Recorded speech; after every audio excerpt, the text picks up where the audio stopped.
Hello! Kumusta? Sorry kay dili ko makaabot sa reunion pero I'm sure na na-happy kayo mo karon and I'm sure this is well organized and tanan very excited to join this reunion. So I'm still here in Geneva and nag-English man ko dapat Bisaya.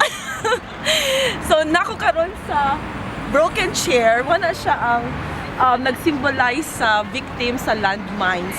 So, wala siya gitawag og broken chair. Kay meaning, mga broken dreams o mga broken lives sa mga victims.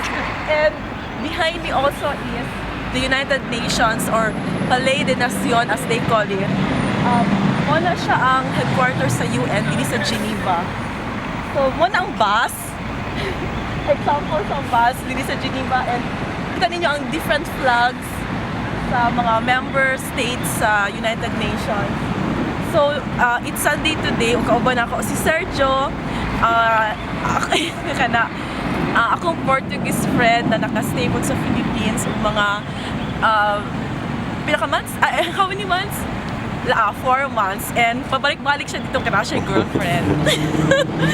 Okay, so ako dili sa place nga during summer na ay ka ng fountain, na water na fountain and mga bata dili naga dula sa water.